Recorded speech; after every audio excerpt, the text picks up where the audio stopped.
যে মানুষটা সব থেকে প্রথম জান্নাতের দরজা খুলবেন, যে মানুষটা সমস্ত মানুষ জিন নবীদের জন্য সুপারিশ করবেন, যে মানুষটার কোনো গুনাহ নাই, যে মানুষটার উপরে আল্লাহ সুবহানাহু ওয়া তাআলা সর্বোচ্চ সন্তুষ্ট, সেই মানুষটা দিনেতে 70 বারের অধিক তওবা করত, আল্লাহর কাছে ক্ষমা চাইতো। 70 মাররাতান মিয়াতা মাররা, কোনো জায়গায় বলা হয়েছে 70 বার, কোনো জায়গায় বলা হয়েছে 100 বার। কিন্তু আল্লাহ রব্বুল আলামিন জানেন তিনার কোনো গুনাহ নাই। এর দ্বারাই যে বোঝা গেল নবী সাল্লাল্লাহু আলাইহি সাল্লাম আল্লাহ রব্বুল আলামিনকে কতটা ভালোবাসতেন। কিন্তু আমরা এত গুনাহ করার পরেও আমরা মনে করে ফেলেছি বর্তমান টাইমে এটা কোনো গুনাহই নয়।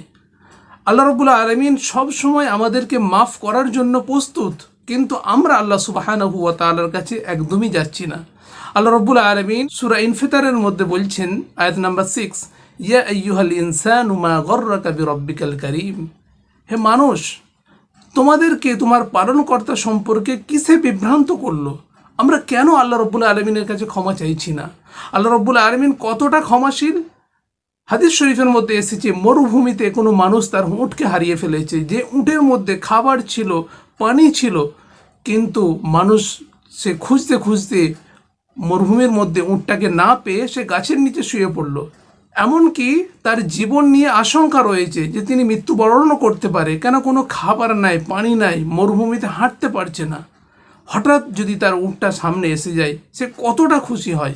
সেই রকম আল্লাহ সুবহানাহু ওয়া তাআলা তার থেকেও আমাদেরকে আরও বেশি নিজের মনে করেন, এবং আমরা যদি তওবা করি আল্লাহ রব্বুল আলামিনের কাছে, তিনি এই উট হারানো ব্যক্তির থেকেও বেশি আমাদের উপরে সন্তুষ্ট হবেন এবং খুশি হয়ে যাবেন। আল্লাহ রব্বুল আলামিন বলছেন সূরা নিসা আয়াত নাম্বার 147, মা ইয়াফআলুল্লাহু বিআযাবিকুম, আল্লাহ রব্বুল আলামিন তোমাদেরকে কেন আযাব দেবে? ইন শাকারতুম ওয়া আমানতুম, যদি তোমরা কৃতজ্ঞতা প্রকাশ করো এবং ঈমানের উপরে প্রতিষ্ঠিত থাকো। আল্লাহ রব্বুল আলামিন আমাদেরকে কখনোই আযাব দেবেন না। সূরা শুরা আয়াত নাম্বার 25 আল্লাহ রব্বুল আলামিন বলছেন, ও হুয়াল্লাযী ইয়াকবালুত তাওবাতা আন ইবাদিহি, তিনি সেই সত্তা যিনি তার বান্দার তওবাকে কবুল করেন, ওয়া আফু আনিস সাইয়্যাত, এবং সমস্ত গুনাহকে তিনি মাফ করে দেন। কেউ যদি জিনা করে, কেউ যদি সুদ খায়, আল্লাহ সুবহানাহু ওয়া তাআলা সমস্ত কিছুই মাফ করে দেবেন। আল্লাহু আকবার। এবং সূরা বাকারা আয়াত নাম্বার 186 আল্লাহ রাব্বুল আলামিন বলছেন, যখন আমার ব্যাপারে, ওয়াইদা সাআলাকা ইবাদি, আমার বান্দা যখন কিছু জিজ্ঞাসা করবে, তখন তুমি বলো আন্নী ফাইন্নী করিব, আমি খুব কাছেই রয়েছি।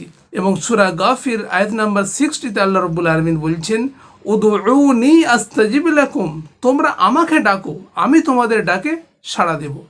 সেই জন্য আমাদের কি হয়ে গেছে, আল্লাহ রাব্বুল আলামিন জিজ্ঞাসা করছেন, মা গররাকা বিরব্বিকাল কারীম, তোমার পালনকর্তা সম্পর্কে তোমাকে কিসে বিভ্রান্ত করলো? যে মানুষটা কোনো গুনাহ নাই, যিনি এত মর্যাদামান, সে যদি 70 বার তওবা করতে পারে, আমরা আল্লাহ রাব্বুল আলামিনের কাছে আজ থেকে নিয়ত করব, আমরা যেন কমসে কম কয়েকবার, 100 বার যদি নাও পারি, কয়েকবার আমরা যেন তওবা করে ঘুমোতে পারি, কয়েকবার আল্লাহ রাব্বুল আলামিনের কাছে আমরা যেন মাফ চেয়ে দিনটাকে শুরু করতে পারি।